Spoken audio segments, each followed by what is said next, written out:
Buenas tardes.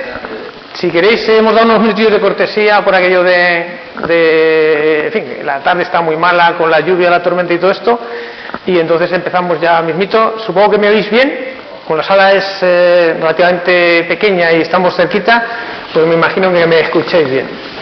Voy a coger el puntero.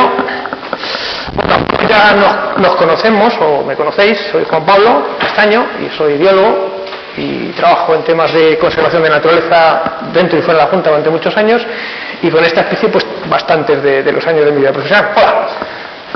Entonces, bueno, pues el motivo de hoy es presentaros el tercer libro que he publicado en tema de rapaces en Castilla-La Mancha. Este es el segundo sobre el águila imperial en la región.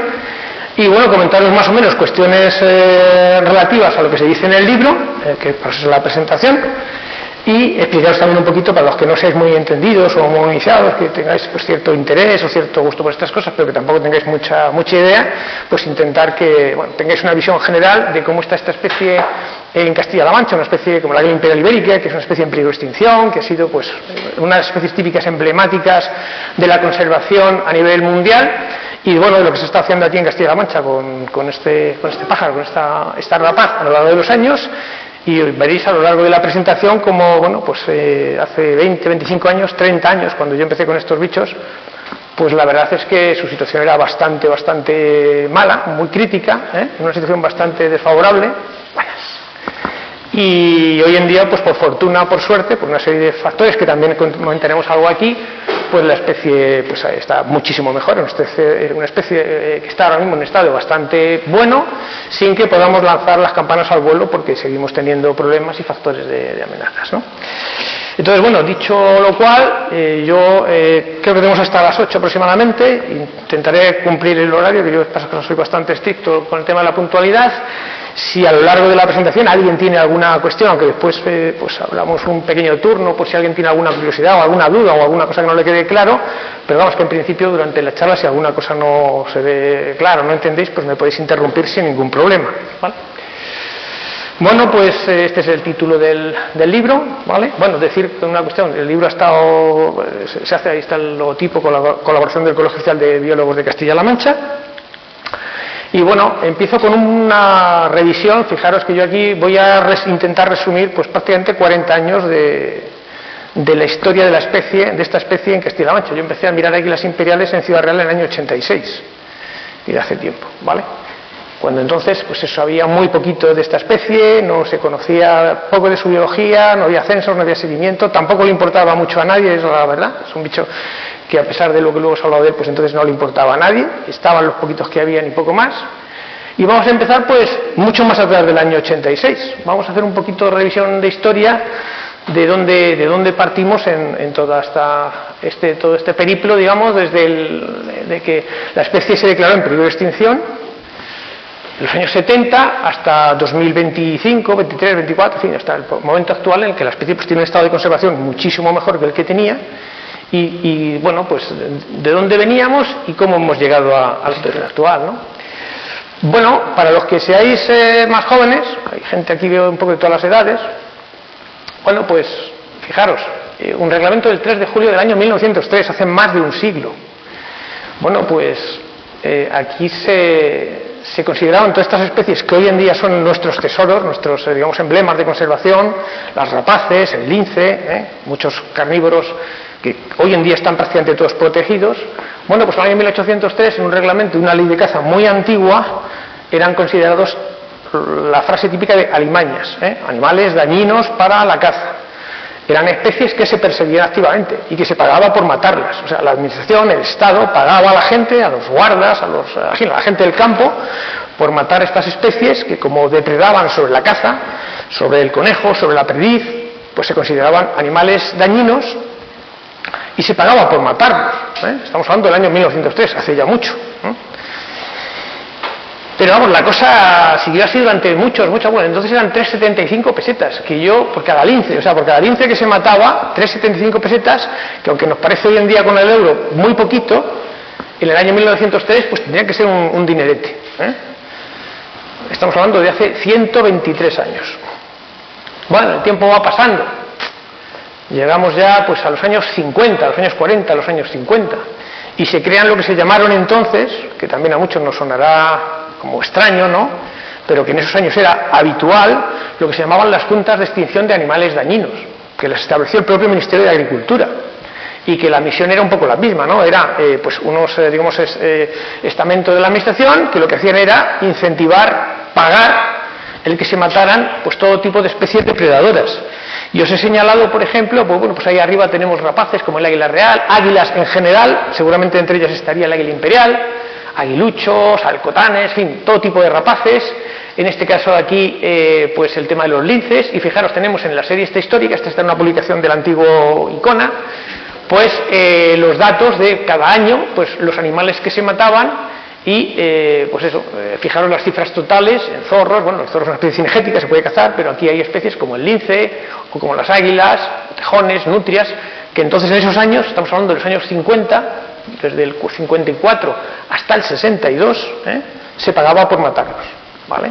Oficialmente, o sea, es una cuestión que entonces estaba, digamos, bien vista por parte incluso de las propias administraciones.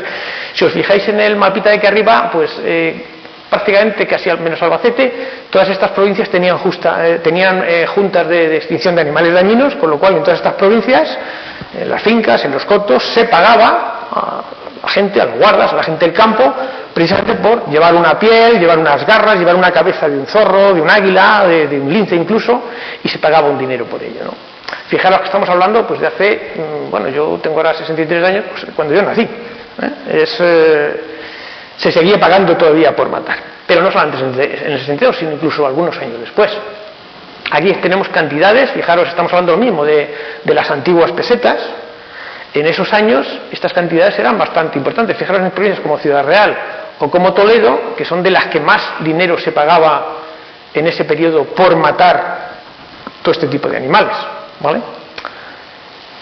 Ya digo, son datos, digamos, oficiales, de estadísticas oficiales, y que revelan, pues eso, que estos animales durante muchos años se les ha estado persiguiendo de forma bastante sañuda, ¿no? Y eso ha hecho que algunas de ellas, pues, estuvieran prácticamente al borde de la extinción, e incluso en algunas zonas se llegaron a extinguir, como pasó con el lince en Castilla-La Mancha. Pero bueno, el tiempo va cambiando, la sociedad va mejorando, y ya en los años 60, aunque todavía no se protegen las especies, había una ley de caza, entonces, hay gente con cierta sensibilidad, se empieza a ver que estas especies que están en peligro, pues que no se pueden matar de manera indiscriminada y que de alguna manera pues hay que buscarles algún tipo de protección. Pues estas especies en el año 66 se establece una veda, simplemente se pueden cazar, se puede matar, pero a partir de este momento se prohíbe su caza. Siguen siendo especies cazables, pero ya no se pueden cazar durante un periodo de tiempo, hasta que, ya con la ley de caza del 70 y en el año 73, se promulga un decreto a nivel estatal de especies protegidas, donde aparecen pues prácticamente la lista de todas las rapaces. En carnívoros está el lince, en fin, una serie de especies. Está la nutria por ahí arriba, está el meloncillo, el gato montés, el oso. Bueno, ahí está la cabra montés pirenaica, la subespecie pirenaica, una serie de especies que ya se declaran protegidas, ya sí que están legalmente protegidas. Ya matar un ejemplar de cualquiera de estas especies ya es algo sancionable. Al que le pillen le pueden sancionar, poner una denuncia, una multa más o menos grande, y de alguna manera, pues bueno, ya no se pueden matar de manera generalizada, como pasaba hasta precisamente el año 66 con la veda esa que os comentaba antes por parte de la ley de caza. Posteriormente, ya en el año 80, sí que sale un real decreto también a nivel nacional, donde se establecen pues ya la protección de una serie de especies, por razones de conservación, de interés científico, de conservación. Se considera que una serie de especies, por su estado de amenaza, por su situación bastante desfavorable, pues se tienen que declarar formalmente especies protegidas, y a partir de ese momento, pues digamos, no se pueden cazar, no se pueden matar, en principio no se pueden hacer actuaciones que les puedan perjudicar, que puedan afectar negativamente a sus poblaciones, ¿no? Fijaos que estamos ya en el año 80, ya casi, bueno, ya en época del periodo democrático, ¿vale? Y bueno, pues ya, digamos, nos vamos acercando a lo que serían los tiempos actuales, ¿no? Bueno, a los tiempos actuales, esto es de hace nada, esto es del 2024, es una nota de prensa. Luego comentaré al final algo similar sobre esta normativa, esto es de Andalucía, pero bueno, hay ciertas tendencias por parte de ciertos sectores de la sociedad a, con algunas especies, intentar revertir todas las medidas de conservación que se han tomado. por suerte, todavía esto no afecta a especies como el águila imperial o el lince, pero sí que pueden afectar a algunas otras, ¿vale? Entonces, de momento, es una corriente que se está moviendo ahí, de que ciertas especies, cuando llegan a tener unas poblaciones ya más o menos importantes, pues como que ya no están tan en peligro y se pueden empezar a plantear, estamos hablando por ejemplo de especies que hoy en día aquí están protegidas como el meloncillo, se está hablando de la garduña, de una serie de carnívoros, no llegan a ser un lince, no llegan a ser un águila imperial, pero que sí que se está hablando de que, bueno, pues intentar, digamos, volver otra vez para atrás, ¿no? Y eso comentaría algo de una orden que salió en Andalucía pues este año mismo, vamos, a finales del 2025, donde, bueno, no llegan a lo que se dice ahí, eso está un poquito exagerado, lo que se dice en la nota de prensa, que es de ecología, bueno, es de una federación de caza, pues de una revista, una información que luego se concretó en una orden oficial en el diario oficial en este caso de Andalucía. Bueno, ya nos centramos en el tema de la charla de hoy, de un poco la presentación del libro, que es el águila imperial ibérica, que es una especie que os decía, pues casi hasta los años 70 se podía cazar, se podían matar, en el momento en que se vedan y se protegen ya eso no se puede hacer, pero a pesar de ello, pues era una especie que en esos años, los años 70, los años 80, los años incluso 90, era una gran desconocida. Prácticamente no se sabía nada de sus poblaciones, no se sabía dónde estaban ni cuántas habían, era una especie, digamos, con muy poca información, hasta que, pues ya a finales de los años 80, pues hay ciertas, básicamente investigadores, gente haciendo tesis doctorales. Ahí os he puesto dos ejemplos de dos publicaciones en las que están basadas los tesis doctorales. Una es de Luis Mariano González, que ahora mismo es un técnico no sé si se habrá llegado a jubilar, del MITER, del Ministerio de Medio Ambiente, digamos, eso sería su nombre, bueno, el MITER de ahora, pero bueno, lo que sea el Ministerio de Medio Ambiente, y Miguel Ferrer, que es un investigador de la Estación Biológica de Doñana. En el caso de Luis Mariano González, pues, perdón, me paso, su tesis se centró en el águila imperial en toda España, pero centrado fundamentalmente en la zona centro de la península y Extremadura, mientras que el águila imperial, el libro este que tenéis aquí, que básicamente resume la tesis de Miguel Ferrer, se centró en la población de águila imperial del Parque Nacional de Doñana, que era una especie de isla donde quedaban unas poquitas imperiales, era uno de los pocos reductos donde en esos años, hablo de los años 80 finales, quedaban algunas parejas de águila imperial. Veremos después que luego la situación, pues evidentemente ha cambiado y ha mejorado muchísimo. Otra publicación, esta ya es del año 2008, es bastante más reciente, esta es del Ministerio, es pues la biología de la conservación del águila imperial ibérica, una serie de autores, hay un montón de autores en este trabajo, son una serie de artículos cortos en ella con diferentes autores, y igual, pues resume un poco la situación de la especie, ya estamos hablando del año 2008, ¿vale? Ya bastante después, una situación ya bastante mejor, con respecto a los años previos. Y se centra también a nivel de trabajo sobre ecología y biología reproductiva y aspectos de conservación de la especie, también fundamentalmente a nivel nacional, ¿vale? Es un libro, digamos, que trata de toda España. Y bueno, en Castilla-La Mancha, pues en Castilla-La Mancha trabaja muy poca gente con rapaces, con águila imperial prácticamente no trabaja casi nadie, yo creo que aparte de mí, pues muy poca gente más con esta especie.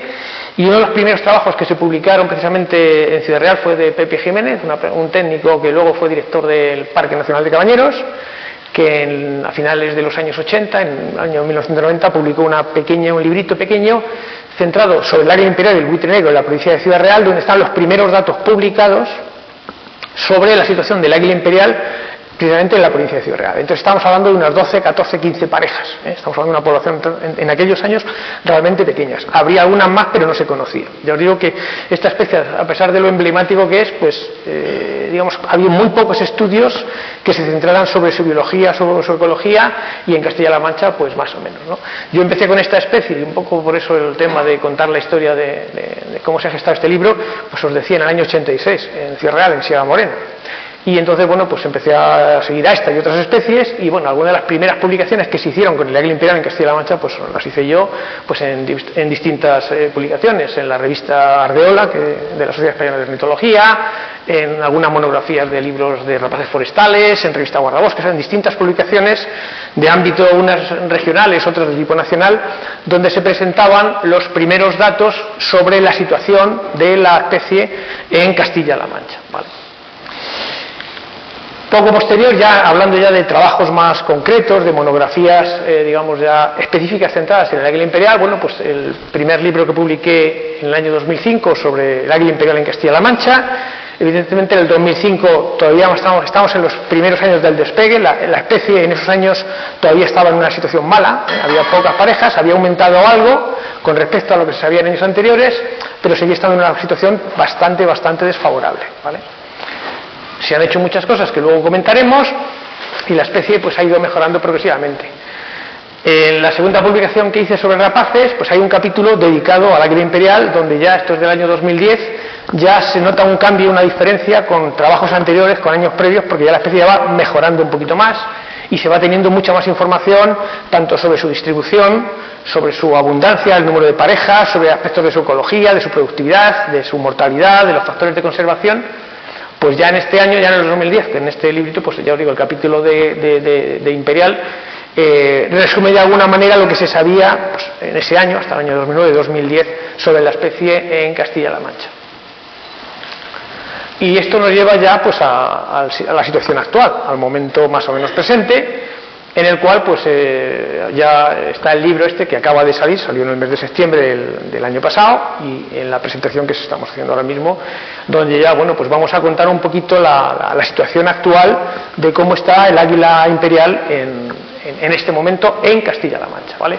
Si alguno tenéis curiosidad o queréis luego ver el libro, pues está estructurado en los capítulos que veis ahí, son 8 capítulos, ¿vale?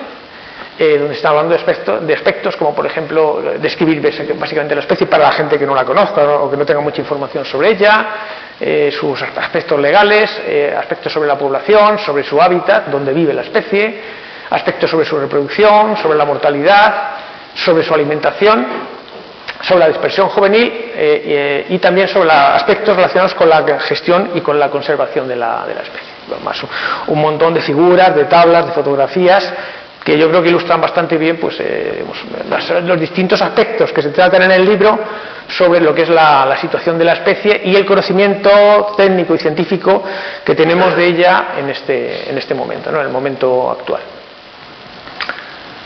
Bueno, para los que conozcáis la especie, que algunos sí que de los que estáis aquí la conocéis y muy bien, pues bueno, sabéis que es una especie que presenta un dimorfismo sexual, por una parte en tamaño, y en plumaje con respecto a la edad, ¿vale? En el caso de los jóvenes, pues que es el que tenéis aquí a la derecha, este es un juvenil, un pollo del año ya salido del nido, pues es de un color así pardo, un castaño, color marrón, castaño rojizo, mientras que los típicos adultos ya con un plumaje de 4, 5 y más años, pues tienes el plumaje típico de color marrón muy oscuro, parecen negros, ¿vale? De color negro, digamos, y con las escapulares, con las manchas en el borde del ala de color blanco y la cabeza más o menos de color cremoso, de color marrón claro, de color vainilla, depende de los ejemplares, de los individuos, y que bueno, pues son fácilmente distinguibles en campo, digamos las distintas fases de edad entre al menos juveniles o pollos recién volados y lo que serían luego los adultos. Bueno, en otro de los capítulos del libro, como os decía, tiene que ver con la población. La información que tenemos, series de tiempo, para ver cómo ha evolucionado, cómo ha ido cambiando, digamos, el tamaño poblacional, el número de parejas reproductoras a lo largo de los años. Entonces tenéis, en el libro viene un montón de tablas, de figuras, viene un montón de información, aquí un poco se resume, para haceros una idea. Fijaros, en los primeros trabajos publicados, en los años en que estaba pues, Garzón y otros autores publicaban estimas de cuántas imperiales había en España. En esos años estaba la especie prácticamente considerada al borde de la extinción, se hablaba de 50 parejas, habría algunas más seguro, ¿vale? Pero, bueno, pues esas eran las cifras, eso es lo que se conocía. En aquellos años digo que tampoco había mucha información, no había muchos datos de la especie. En Castilla-La Mancha en esos años, pues yo no he encontrado datos concretos, o sea, aparte de esas 50 que se citan, algunas eran de Castilla-La Mancha, evidentemente, de Sierra Morena, de Montes de Toledo, pero no había mucha información. Si nos vamos ya posteriormente al año 90, con los primeros trabajos publicados, el trabajo que os decía de un censo que hizo el ICONA en el año 88-90, entre el 88 y el 90, son todos datos del 89, pues ahí ya se hablaba de 126 parejas reproductoras de águila imperial en España, y en Castilla-La Mancha, básicamente en 2 provincias, que eran Ciudad Real y Toledo, se hablaba de en torno a unas 30 parejas reproductoras. Siempre estos datos son cifras oficiales, posiblemente habría algunas más, seguro, vamos, porque nunca se ve todo lo que hay, pero esas eran un poco las cifras en las que nos movíamos o se movían, digamos, a nivel oficial las administraciones. Bueno, damos un salto. Del 74 al 90 pues son prácticamente 16 años, damos otro salto al 2008 que son 18 años y fijaros, aquí en este caso la población pues ha pasado a más del doble, bueno, prácticamente el 226, 249 el doble, ¿vale? Y a nivel de Castilla-La Mancha casi se ha triplicado, de 30 pasamos a 86 parejas, digamos, conocidas, lo que se suponía que en esos momentos estaban censados más o menos conocidos.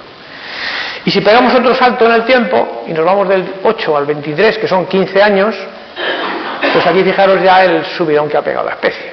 Pasamos de unas 250 parejas a unas 840 aproximadamente, y de 86, eso a nivel nacional, esto es en toda España, ¿vale? Y esto es a nivel de Castilla-La Mancha, de 86 a 390, o sea, una subida bastante espectacular en 15 años. Es, digamos, la curva grande cuando la curva se dispara. Hay que deciros que bueno, la especie, su distribución es de la península ibérica, se considera una especie endémica de la península ibérica. Durante muchos años en Portugal se la consideró extinguida, ¿vale? Y en los últimos años pues la población de Portugal se ha ido, digamos, recuperando en parte. Han aparecido parejas nuevas otra vez en Portugal, no están aquí porque solamente doy datos de España y de Castilla-La Mancha, pero en los censos, digamos, nacionales a nivel general pues se habla en torno a unas 20-25 parejas en Portugal, ¿vale? Que no están aquí metidas. Si lo que nos fijamos es ya no en el número, sino en la distribución espacial, o sea, dónde estaban, pues en estos tres mapitas que tenéis aquí abajo, ¿no? En el libro pues aparecen más años, aquí os he resumido tres momentos nada más, el 92, el 2008 y el 2023, pues fijaros del cambio de, o sea, los cuadritos estos rojos son cuadrículas de 10 por 10 kilómetros, ¿vale? 100 kilómetros cuadrados, donde hay presencia de la especie como reproductora, o sea, donde criaba la especie en estos años, ¿vale? Habría una pareja, dos, las que fuera, ¿vale? O sea, todas esas parejas que tenéis aquí metidas en estos años, pues estarían en alguna de estas cuadrículas que hay por aquí. Fijaros que en Toledo, bueno, en esos años, en el 92, no se conocía la especie, ni en Guadalajara, ni en Cuenca, ni en Albacete, solamente se limitaba a algunas parejas en Toledo y algunas parejas en Ciudad Real en la zona sur, básicamente en Sierra Morena, y Campo de Montiel. Fijaros el cambio que pegamos en 2008. La especie, digamos, está mejorando, hay más parejas, va aumentando su población, gracias a todas las medidas que se están tomando para conservarla, y eso hace que también aumente su área de distribución. Entonces veis que son muchas más cuadrículas, pero todavía en Toledo pues siguen circunscritas a la zona de Valle de Tajo y Montes de Toledo, algunas parejillas en el Alberche y Tietar aquí arriba, y más o menos las mismas en Sierra Morena y en algunas sierras interiores de Ciudad Real, pero ya empiezan a aparecer algunas parejas en Albacete, ¿vale? Y si seguimos avanzando, ya pegamos el gran salto, casi hasta el momento actual, pues nos vamos al 2023 y más o menos esta es la distribución casi actual de la especie a nivel regional, y fijaros la cantidad de cuadrículas ocupadas con parejas reproductoras de la especie, ¿vale? Cómo se distribuye, cómo ha aumentado muchísimo su área de distribución, hasta el punto, luego lo vamos a ver, de que Toledo es una provincia que ahora mismo es clave, es una provincia absolutamente clave en la conservación de la especie a nivel mundial, porque alberga la mayor población reproductora del mundo, también dentro de Castilla-La Mancha, y además está muy ampliamente distribuida, con lo cual, no solamente por el valor que tiene a nivel interno, sino que muchos de los ejemplares de los pollos que nacen y que llegan a volar en Castilla-La Mancha son los que están permitiendo recolonizar, digamos, volver a otras zonas de otras comunidades autónomas donde el águila imperial hace 100, 200 años pues existía y desapareció, y otra vez está volviendo a aparecer, y en buena parte gracias a, digamos, la fuente, digamos, de producción de pollos de Castilla-La Mancha, que además de eso, luego lo vamos a ver en la parte de producción, es una población muy productiva, o sea, cría muy bien, tiene mucha comida, hay una serie de factores que intervienen, que influyen en su capacidad de reproducción, y está haciendo que las poblaciones de águila imperial de Castilla-La Mancha, sobre todo las de Toledo, sean muy productivas y permitan ser, digamos, una fuente de águilas para recolonizar otras zonas de la península ibérica y de otras comunidades autónomas, hasta llegar a la situación actual a nivel de España, donde prácticamente, pues, salvo en el norte y en algunas provincias del Levante, el águila imperial está por casi toda España, con más o menos abundancia, en una zona más y en otras zonas menos. Otro de los capítulos del libro se refieren al hábitat del águila imperial en Castilla-La Mancha. Pues siempre se ha considerado, ¿no? por lo menos desde que yo empecé con estas cosas, a la águila imperial como una especie propia del monte mediterráneo. De hecho, yo cuando empecé en los años 80 a buscar imperiales, donde no había censos, no se conocían, pues lo que hacía era patearse sierras, patearse monte, andar por las fincas buscando en una pedriza, en algún alcornoque, en alguna encina, un nido de águila imperial de los poquitos que habían entonces, ¿no? Esa situación, que para mí entonces era el modelo de, digamos, de hábitat de la águila imperial, pues con el tiempo hemos ido viendo que era un poco falsa, ¿no? En años posteriores ya empezamos a localizar nidos fuera de las sierras, ya en zonas de dehesa, en zonas de llanura, en zonas ya un poquito más humanizadas, ¿vale? Incluso en zonas ya muy humanizadas. O sea, este es un nido reciente, este es un nido del año pasado, de un pollo de águila imperial que se radiomarcó y que se fue a criar a Valdepeñas. Esto es término de Valdepeñas. Fijaros, está justo al lado de una casa. Esta casa en ese momento cuando empezó a criar, estaba abandonada, pero a lo largo de la cría, pues arreglaron la casa, y el día que fuimos a ver el nido, un día a controlarlo, pues estaban aquí trabajando y estaban preparando las chuletas para haceros una idea de esta especie, lo adaptable que es. Evidentemente, cuando el águila se metió a criar, pues aquello estaba muy tranquilo, no había nadie, pero fueron pasando los meses y ya en el mes de junio, más o menos, pues la casa se humanizó. Bueno, al final la casa la arreglaron y ese bicho se ha ido ahí, evidentemente, o sea, no puede estar ahí al lado, se ha buscado otro sitio. Pero fijaros que, bueno, es un ejemplo de lo adaptable y de cómo este bicho, si tiene unas condiciones mínimamente adecuadas y le dejan, ahí se mete y cría. E incluso en infraestructuras como tendidos, torres de alta tensión. Ahí tenéis un nido, este de la provincia de Toledo, de una pareja que, bueno, se puso a crear una torre de alta tensión, de torres de transporte, grandes torres de transporte, y crió pollos con éxito. Ahí arriba, pues supone que el bicho está seguro, ahí arriba nadie le molesta, tan alto, y bueno, pues en algunos casos son capaces de colonizar sustratos que al principio pues nunca se habían, digamos, utilizado antes, ¿no? Ya hay un buen número de parejas de águila imperial criando en torres de alta tensión, con lo cual, bueno, pues va encontrando, digamos, nuevos nichos de nuevas zonas, digamos, donde puede criar. Esto es un poco un ejemplo de la adaptabilidad de la especie, por una parte, y por otra, de los grandes cambios que ha tenido a lo largo de todos estos años, de estos casi 40 años, de estar prácticamente exclusivamente en fincas de caza mayor, en las sierras, a pasar a sitios totalmente humanizados, ¿no? Eso es una de las razones que explican el éxito de la recuperación de la especie, que es muy adaptable y que mientras no se metan con ella directamente y no la maten, no la molesten mucho, este bicho pues cría en cualquier sitio.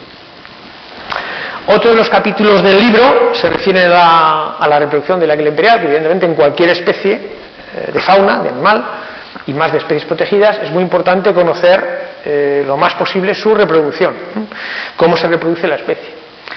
En este caso, bueno, pues os decía antes, el águila imperial es una especie muy prolífica.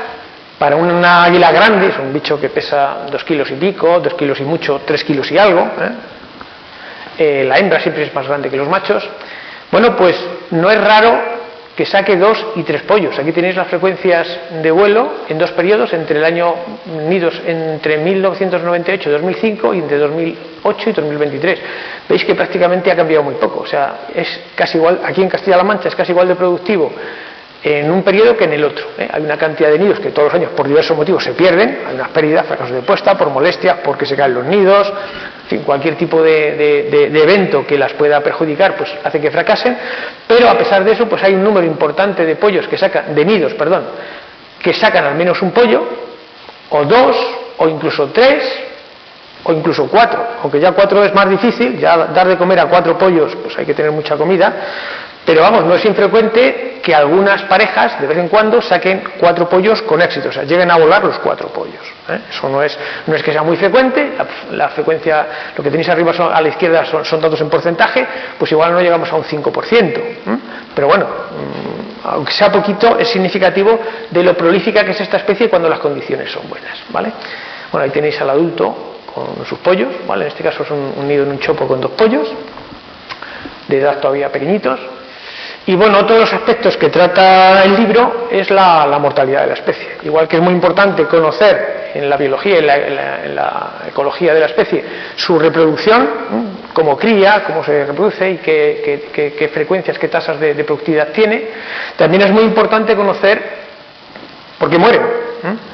Y bueno, los datos que se han recogido en todos estos años no han cambiado mucho. La verdad es que las fuentes principales o los motivos o las causas principales de mortalidad, tanto en un periodo como en el otro, en 89-2004, 2012-2023, pues son la electrocución, en parte el veneno, pero veis que el veneno, que sepamos, ha bajado bastante, la frecuencia, digamos, ha bajado bastante.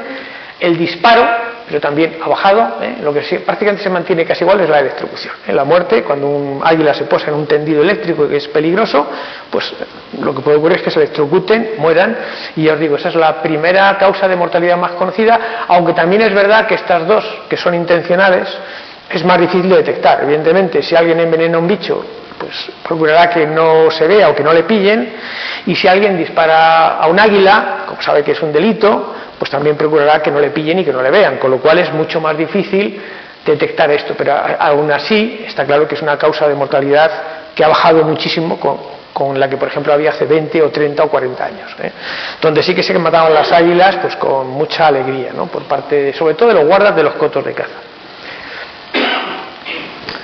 Bueno, otro de los capítulos es el de la ecología trófica, el de la alimentación, o sea, qué comen estos bichos, ¿vale?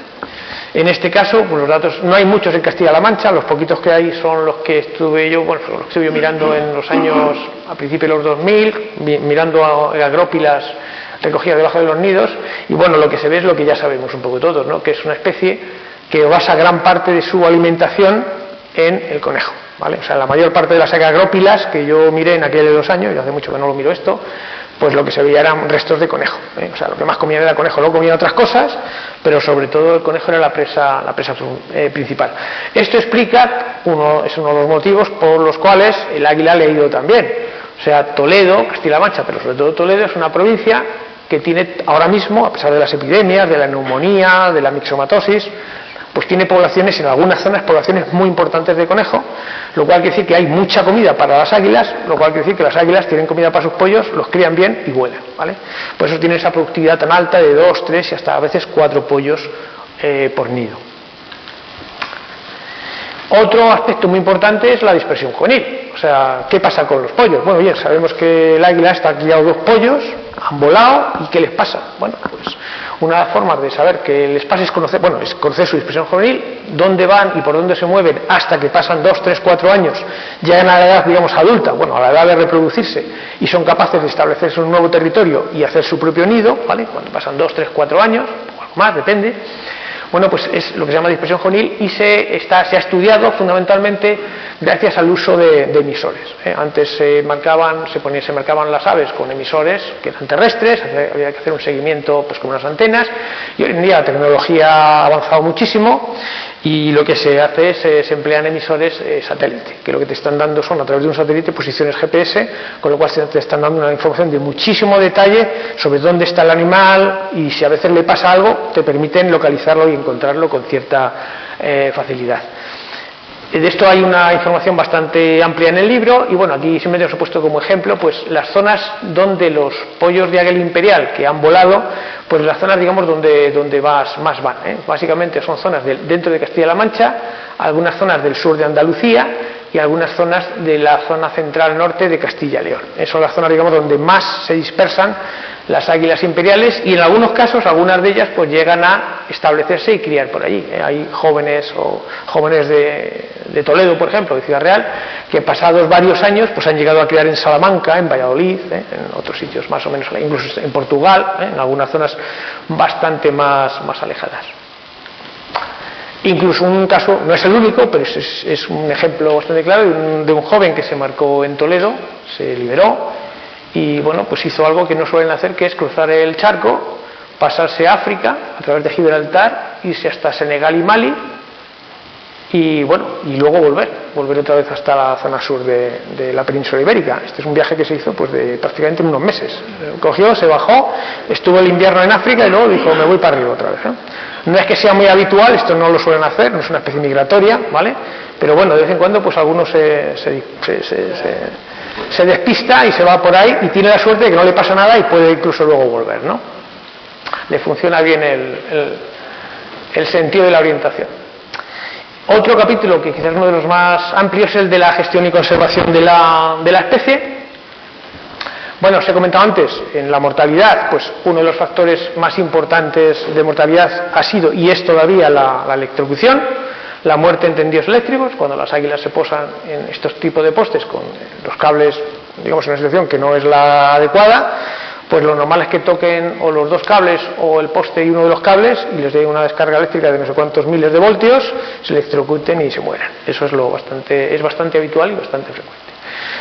Bueno, para esto pues evidentemente siempre hay soluciones. Cuestan dinero, pero hay soluciones. Una de ellas es evidentemente modificar los apoyos como este, por ejemplo, que son peligrosos, pues es gastarse dinero, cambiar la cruceta, cambiar la zona superior del poste y poner unos dispositivos para que se reduzca el peligro de electrocución, ¿no? Esto el problema es porque hay muchísimos tendidos, muchísimas líneas por toda España, por toda Castilla-La Mancha, y esto cuesta bastante dinero, ¿no? Eso, al final es una cuestión de económica, ¿no?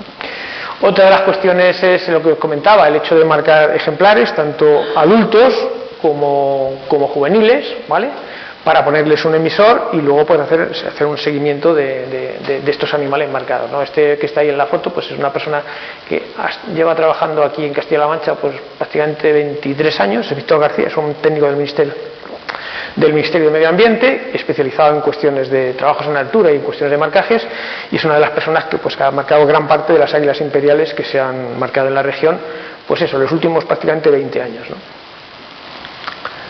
Y bueno, es muy importante también en estos trabajos de conservación pues la labor que hacen el personal de los centros de recuperación de fauna. Para los que sepáis o conozcáis, todos sabéis lo que es sabéis lo que es un centro de recuperación, pero para los que no estén muy en el tema, pues son hospitales de fauna, ¿eh? Cuando un animal protegido está herido o está enfermo, se le lleva a un centro de este tipo, que son centros que generalmente en Castilla-La Mancha todos dependen de la administración, dependen en este caso de la consejería competente en materia de medio ambiente, donde hay un personal especializado, veterinarios, un personal pues bueno, les atiende, les cuida, los intenta, digamos, de alguna manera recuperar, y en muchos de esos casos, cuando el animal pues no está muy mal, se recupera y se puede liberar. Y pues evidentemente pues si se le pone un emisor podremos saber dónde va, etcétera, ¿no? Entonces reseñar un poco la importancia y el papel tan importante que tienen los veterinarios, los biólogos, la gente que está trabajando en los centros de recuperación de fauna, que en relación con la águila imperial pues tiene un papel también bastante importante. Bueno, de los que os he comentado antes de la evolución de la especie, podríamos sacar la conclusión de que la especie en estos últimos 20 años más o menos ha mejorado mucho su situación, pero tampoco podemos estar totalmente contentos y no podemos, digamos, como decía antes, lanzar las campanas al vuelo, porque sigue habiendo factores de amenaza. Algunos son nuevos, ¿no?, en cuanto a la conservación de la especie, y algunos pueden tener unos efectos a medio y largo plazo importantes, de los que ahora mismo todavía no tenemos información, porque son cosas relativamente novedosas, pero que está claro que pueden tener efectos negativos bastante serios, ¿no? Uno de ellos son el tema de la proliferación de energías renovables sin ningún tipo de control o de planificación, ¿no? Cuando estamos hablando de plantas que ocupan centenares, muchos cientos de hectáreas en zonas donde hay águila imperial y otras especies, pues es evidente que las águilas imperiales en este tipo de terrenos no pueden cazar, no pueden, digamos, ejercer su actividad normal, y esto supone una amenaza importante en cuanto a pérdida de hábitat, que es una de las principales amenazas de cualquier especie protegida, de cualquier especie amenazada, que pierdan el sitio, el lugar, el hábitat donde ellas pueden vivir. Entonces, esta es una amenaza que últimamente, en los últimos años, se está dando bastante. Lo mismo con los parques eólicos. Fundamentalmente aquí el riesgo es por colisión.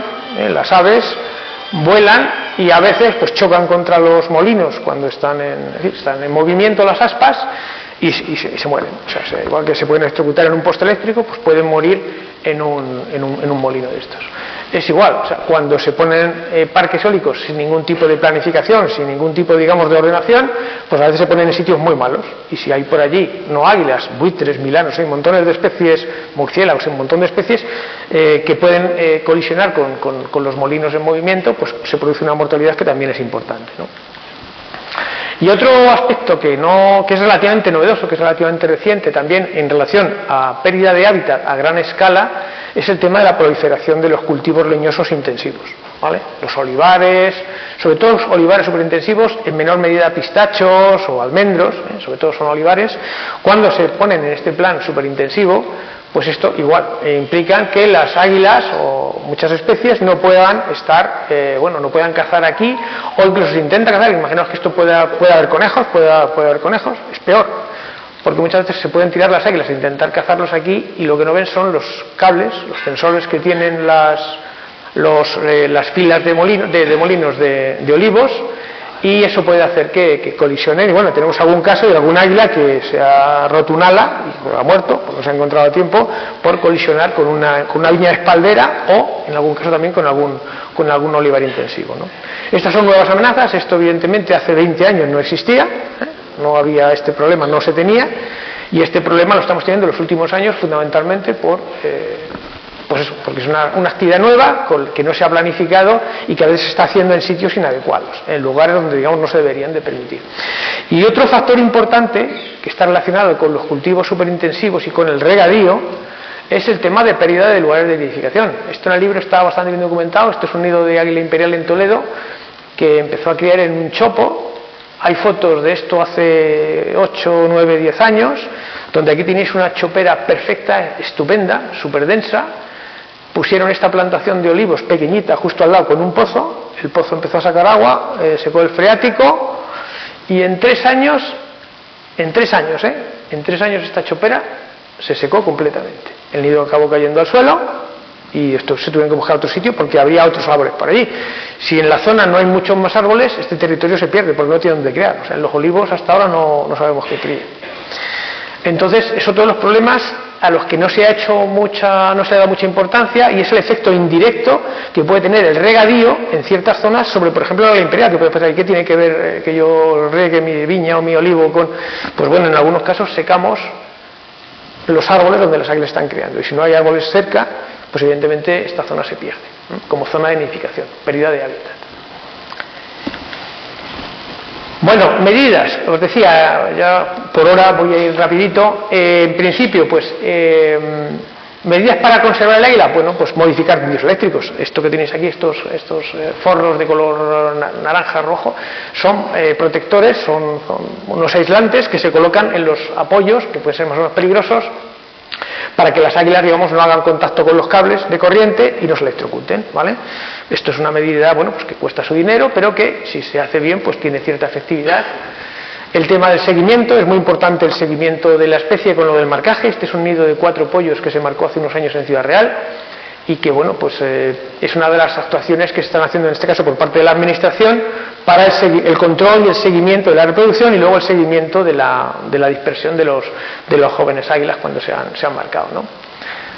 La cría en cautividad, una de las cuestiones importantes y que habría que reseñar, porque es el único sitio donde se ha conseguido en todo el mundo, es la cría en cautividad del águila imperial en un centro que es el Centro de Rapaces, Centro de Estudio de Rapaces de Sevilla-Jalajara, que depende de la Junta de Comunidades de Castilla-La Mancha, que es el único sitio, el único centro del mundo donde se ha conseguido criar en cautividad, es verdad que es por inseminación artificial, pero se ha conseguido criar en cautividad el águila imperial, en dos veces, en 2 años distintos. No se ha conseguido en ninguna parte del mundo, y sí que os puedo decir que ha habido varios centros en España donde se ha metido dinero, inversiones, centros del Ministerio, centros de la Junta de Andalucía, donde se han metido, no sé si decenas o centenares de miles de euros durante muchos años, sin conseguir criar el águila imperial. Y en el CERI, en Sevilla-Jalajara, pues por distintas circunstancias, con muy pocos medios, se ha conseguido en 2 ocasiones. Es un hecho pues también a tener en cuenta. Desde el punto de vista de la conservación de la especie, criar en cautividad, pues ya ahora mismo tiene muy poca relevancia. Si os digo que están criando en el campo unidos 3, 4 pollos, pues sacar un pollo en cautividad en 20 años, pues tampoco sea mucho. Pero desde el punto de vista, digamos, del logro científico y de lo que es el avance en el conocimiento de la especie, pues esto supuso pues un avance muy importante. Y bueno, pues eso se ha hecho en Castilla-La Mancha, no se ha hecho en ningún otro sitio, no se ha conseguido en ninguna otra parte del mundo. Y luego otros aspectos muy importantes que tiene que ver con la conservación de la especie, y es la educación ambiental, la sensibilización de la gente, del público en general, para que, bueno, pues igual que os decía que en 1900 y en 1940 se mataba a las águilas y les pegaba un tiro y se pagaba por matarlas, pues hoy en día lo que prima es esto. O sea, saber que son especies que están protegidas, que están amenazadas y que para la gente joven, sobre todo para los chavales, para algunos que somos ya mayores, pues es difícil que nos cambien la mentalidad, pero es importante que las nuevas generaciones, la gente joven, pues sepa conocer la especie, conocer toda la problemática de las especies amenazadas, no solamente del águila imperial, y que valore también que es importante protegerlas y cuidarlas. Esto, digamos, es el futuro, ¿vale? Entonces, son otras de las actuaciones que también se han hecho durante todos estos años, en este caso casi todas por parte de las administraciones, para intentar pues, concienciar a la gente de la importancia de conservar las especies como la imperial. Os decía, ¿está asegurada la conservación de la especie? Esto ya es lo último, ya termino. Pues bueno, un par de ejemplos. La protección, digamos, en los espacios protegidos, los parques naturales, las reservas, todo este tipo de figuras donde se supone que los animales están más o menos cuidados o protegidos. Bueno, pues ahí, teóricamente, fijaros, esto es lo que se dice en el plan hay un plan de recuperación del águila imperial que se aprobó en el año 2003, ¿vale? Ya tiene sus años. Lo que veis aquí en color naranjita son las áreas críticas, digamos, las zonas más importantes donde están criando las águilas, ¿no? Y esto es, bueno, esta donde está, en el año 2003, donde prácticamente estaban solamente en las sierras y un poco más, ¿no? Pero en el año 2023, fijaros, todos estos puntitos son zonas donde crían águilas, ¿vale? Y sin embargo, fijaros las zonas del águila, del área crítica del nuevo plan, de la revisión de este plan del 2003, en el 2023, que deja zonas sin cubrir, pero lo más importante es que este plan no se ha aprobado, o sea, se llevó a información pública, bueno, pues al final se ha quedado guardado en un cajón. Y fijaos que han pasado, de aquí a aquí han pasado 20 años. O sea, la población ha cambiado mucho, la especie ha cambiado mucho su situación, pero la normativa seguimos todavía con el plan del 2003 que se ha quedado bastante desfasado. Sobre todo en la zonificación de lo que son o deberían de ser las áreas críticas, ¿no?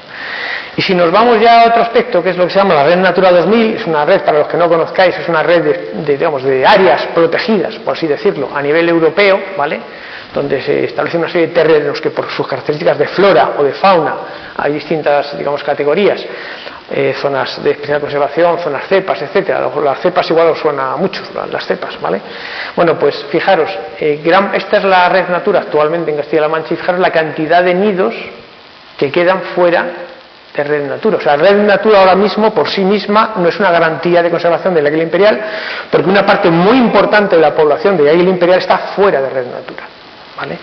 Con lo cual, pues ahí tenemos unas carencias de cosas que habría que intentar mejorar y solventar para darle a la especie una protección efectiva, que además es lo que dice la normativa, es lo que dice la ley, ¿eh? Hay unas leyes de conservación que obligan a que esto pues se tenga en cuenta y las actuaciones de las administraciones y no administraciones tengan en cuenta los aspectos de conservación de la especie, pues para intentar, digamos, no perjudicarla, ¿no? Y esto pues es una tarea pendiente que tenemos ahora mismo de la falta, digamos, de adecuación de la normativa a la situación real de la especie. Os decía antes, la figura del alimañero recuperada en Andalucía, esto es del último Quercus, de hace nada, la revista Quercus para que la conozcáis.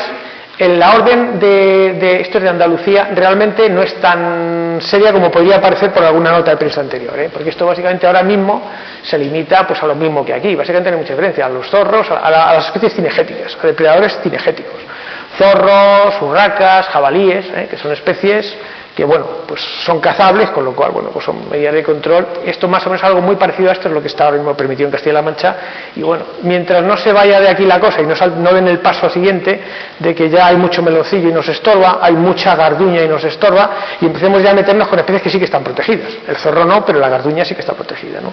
Y hay por ahí voces que están diciendo que se desprotejan ciertas especies pues porque hacen daño a la caza, con lo cual volvemos a la situación. Ahora ya no lo llaman alimañero, lo llaman técnicos de control de especies depredadoras, le dan otro nombre más bonito, pero en el fondo se dedican a eso, a matar zorros, urracas, y mientras solamente se queden ahí, vale, pero nunca sabemos si no van a ir un poquito más allá. Bueno, os decía que la causa de mortalidad por disparo ha bajado muchísimo, tiene muchísima menor importancia que hace 20 o 30 años, donde se mataban las águilas pues sin ningún problema. Pero vamos, esto es un caso reciente, esto es de un coto de Toledo de hace unos meses, esto es del año pasado, donde a un águila imperial, un adulto al lado del nido, fue de guardar el coto, le pegó un tiro. Aquí tenéis la fractura, bueno, hubo que matar hubo que eutanasiarlo porque tenía las heridas, estaba tan hecho polvo el animal que no pudo sobrevivir, ¿vale? Y esto ha sido aquí en Toledo la Guardia Civil por esos motivos le pilló, o sea, se sabe quién es, le detuvieron, salió en prensa y tal, esto está tomado de una nota de prensa. y bueno, pues le han pillado. Pero que hay gente que todavía siguen pegándole tiro a un águila imperial. Eso, aunque sea poco y pase pocas veces, o nos enteramos pocas veces, también puede ser, sigue pasando hoy en día en 2025-2026. Y esto es una nota de prensa, que os decía antes lo de las renovables, pues esto es también salió en prensa, esto es de Albacete, pues se han documentado la muerte de al menos 3 ejemplares de águila imperial en varios parques eólicos de la provincia de Albacete. O sea, que en las zonas donde hay tantos parques eólicos y hay águilas, por vez en cuando alguna choca. Con lo cual ese factor de mortalidad que hace 50 años no existía o hace 30 años no existía, hoy en día puede ser cada vez mayor según va habiendo más águilas y van habiendo más parques eólicos en zonas donde hay águilas, ¿vale? Con lo cual, bueno, pues más o menos esto es lo que os quería contar en cuanto a la presentación. Más o menos he ido bien de tiempo. Pues esto, evidentemente, la conservación de esta especie es el fruto del trabajo de un montón de gente, de administraciones, de gente particular, de gente de fincas de cotos de caza mayor y menor, que han respetado la especie, y bueno, pues de mucha gente que está trabajando dentro y fuera de la administración, entre ellos pues muchos técnicos, compañeros de vida silvestre, los agentes medioambientales que tienen un papel pues muy fundamental en el seguimiento en campo de esta especie. Os comentaba antes la gente de los centros de recuperación de fauna, veterinarios, etcétera, ¿no? Y bueno, algunas personas que se han dedicado, o por lo menos son amigos míos y que los conozco ya, pues algunos desde hace casi 40 años, algún otro un poquito menos porque es más joven, que está por aquí, que lo he visto antes, y bueno, Arcadio, que está por aquí, y bueno, Pepe, que es un amigo de Ciudad Real, que lleva pues 30 y tantos años trabajando con la Imperial en Ciudad Real cuando le dejan, no siempre le dejan, y que son gente que ha trabajado y ha hecho muchísimo y ha metido mucho de su tiempo, de su vida y mucho esfuerzo en hacer que, bueno, pasáramos de las 30 parejas que se supone que habían en los años 80 o principios de los finales de los 80 a las casi 400 y muchas que tenemos, o 400 y pico que tenemos en Castilla-La Mancha en este momento, ¿no? Y bueno, gracias a vosotros por haber venido en una tarde un tanto lluviosa, con un mal tiempo, con un poquito desapacible, y si brevemente queréis hacer algún tipo de comentario o pregunta, y luego si alguien quiere algún libro, pues también están a la venta, pues si alguien quiere adquirir alguno. Si tenéis alguna pregunta o algún comentario, sí. ¿Qué otras especies se encuentran amenazadas? Bueno, amenazadas con esa categoría muchísimas. Hay una lista larguísima que están en los diarios oficiales. Pero de amenazadas es una categoría administrativa. Que estén muy mal realmente. Aquí, por ejemplo, pues hombre, yo siempre hablo, y lo digo también en el libro, hablo de los aguiluchos. Yo hice mi tesis con los aguiluchos de Nicio, que es una especie que ahora mismo está en muy amenazada, o sea, con una disminución de poblaciones impresionante, pero sí en una categoría que no le corresponde. Tendría que estar en una categoría de mayor amenaza porque es una especie que tiene una regresión en algunas zonas de una bajada de más de un 80% en sus poblaciones en los últimos 20 años. Especies como el águila pericera, eso hablando de rapaces, O sea, luego si nos vamos a otros grupos de fauna, de muchas especies, el problema es que no sabemos nada, o sea, no tenemos información, entonces no sabemos cómo están. O sea, nos podemos ir, entonces hay muchísimos. O sea, desde el punto de vista legal, las que están en los catálogos, ¿vale? En el catálogo español, en el catálogo regional, en la comunidad que sea. Esas son, digamos, a nivel legal. Pues unas están en peligro de extinción, otras están calificadas como vulnerables, de todo tipo de aves, O sea, bueno, aves y no aves, flora y fauna, ¿vale? En cuanto a la situación real, pues muchas veces los catálogos no se ajustan porque se hicieron hace 20 años y no se han revisado, no se han renovado, no se ajustan a la situación actual. El caso del aguilucho cenizo es un ejemplo. La águila pericera, por ejemplo, hablando de rapaces, la águila pericera es una especie que está en una situación muy desfavorable, de la que sabemos muy poco, o sea, no tenemos buena información, tenemos datos malillos sobre la situación de la pericera. Está en declive a nivel regional, nacional, en toda España, pero no hay datos buenos. Y en Castilla-La Mancha, pues no se sabe bien. ¿Sí? ¿Estáis haciendo alguna relación contra el jabalí, que es el que le quita los conejos a la vida? Eso, no, no. El jabalí es una especie cinegética. ¿Vale? Entonces, desde el punto de vista, digamos, de lo que el área de conservación, con el jabalí no se hace nada. Es el área, digamos, de caza la que regula, o no, mejor o peor, el control de especies como el jabalí, ¿vale? Entonces, el jabalí es una especie cazable, se puede cazar por distintos medios, por distintos métodos. Bien. Sí. Mi pueblo, como cuando proliferaron el jabalí, ha bajado. No, sí, el jabalí es... Porque acaban con los conejos, que era el alimento de la mayoría. Bueno, el jabalí tiene uno de los muchos problemas, y no es un tema para hacer unas conferencias. Quiero decir, es un depredador más, entonces es un depredador que como legalmente se puede capturar, se puede matar, es una cuestión de cómo se gestiona la caza y eso, digamos, depende de otros departamentos, ¿eh? Entonces, lo que ocurre es eso, pero vamos, no solamente, bueno, ahora lo estaréis oyendo no por el tema del conejo, sino por el tema de la peste porcina, o sea, otra serie de cuestiones. Evidentemente el jabalí no tiene depredadores naturales, no hay lobos, no hay animales que, digamos, lo controlen y se caza menos. Y prolifera, entonces se convierte pues, en una especie muy abundante, en una zona más, en otras zonas menos, y evidentemente el jabalí come lo que pilla, es omnívoro y también ataca a madrigueras de conejos. Pero es un problema de gestión, de cómo se gestiona la caza a nivel general, ¿vale? Y eso se escapa de los temas en los que yo trabajo. Sí. ¿Alguno más? Una última pregunta y luego si alguien está interesado en algún libro, pues nos sentamos porque nos van a imaginar porque nos van a echar dentro un rato. Sí. La principal causa de muerte es la reproducción. Es una de las cosas sobre las que se ha legislado. ¿Qué impacto crees tú que ha tenido la legislación que ha regulado una de las protecciones que deben incorporarse a las nuevas líneas, la corrección de tendidos que se está haciendo pues, al ritmo que se está haciendo, pero ¿qué importancia ha tenido esa intervención administrativa, normativa? Porque igual que tenemos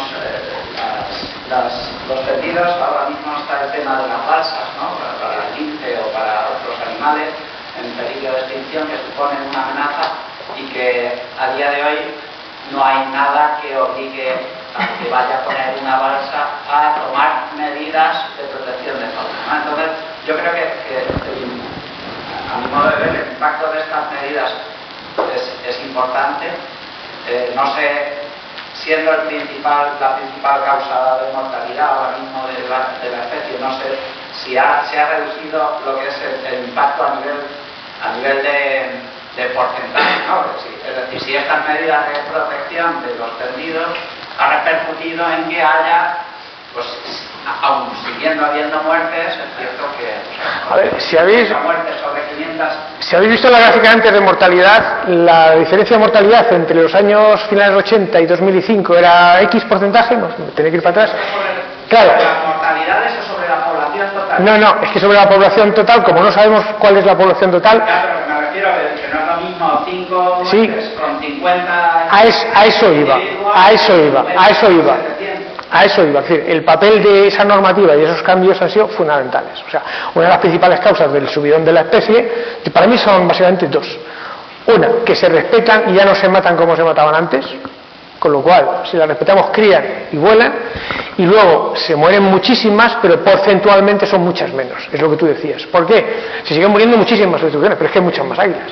O sea, si antes se moría X porcentaje, no sabemos cuál, nos podríamos referir a la población reproductora, pero a la población flotante no reproductora es que no la sabemos, no sabemos cuántas hay por ahí.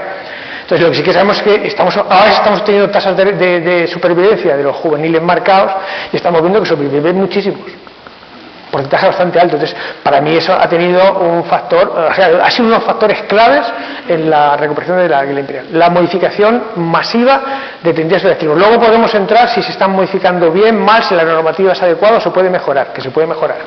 Pero está claro que ha bajado muchísimo la mortalidad. Es que antes yo cuando iba en Sierra Morena todos los tendidos eran de rígidos, de aisladores rígidos. Entonces en todos morían águilas. Ahora eso ya se siguen viendo porque hay tendidos antiguos, pero ha bajado mucho. Y los nuevos ya se supone que se ponen con la nueva normativa, entonces proporcionalmente, digamos, se ha notado, aunque sigan muriendo muchas águilas electrocutadas, proporcionalmente son menos. Precisamente gracias a todas esas medidas de pues, fondos europeos, fondos LIFE, fondos FEDER, fondos de las compañías, que han hecho que muchísimas líneas peligrosas se cambien y se mejoren. Pero siguen quedando muchas, ese es el problema, todavía quedan muchas por cambiar. Pero, sí. Sí, yo tengo una curiosidad, cuando ha salido el águila ese que se fue de turismo, ¿Sí? ¿Durante cuánto tiempo duró? O sea, kilómetros y...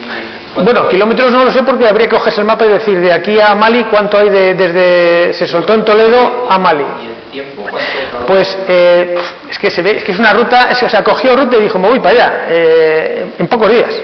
O sea, cogió, se liberó en Toledo, en unos días bajó a Cádiz, cruzó el estrecho y luego sí estuvo todo el invierno en África, ¿vale? Estuvo un invierno en África. Sí, no, estuvo allí un invierno, ¿vale? Y luego, pues cuando le dio la vena, cogió ruta otra vez hacia el norte, no sabemos cómo, y volvió otra vez a la zona de Cádiz, ¿vale? Y entonces esto es entre pues un otoño y una primavera. O sea, lo que es el viaje de ida y el viaje de vuelta fue prácticamente directo. Y luego estuvo varios meses en la zona de Senegal y Mali, por ahí dando vueltas en esa zona. O sea, como si fuera una especie migratoria estival típica, ¿vale? Un aguilucho que van allí también a invernar. Pues este hizo eso, de manera un poquito sorpresiva. ¿Alguna pregunta más? ¿Le dio por ahí al señor? ¿Perdón? ¿Que le dio por ahí al señor? Ah, sí, dijo, me voy. Esto no me gusta, me voy a otro sitio a buscar otro aire. Vale, pues muchas gracias a todos por vuestra asistencia.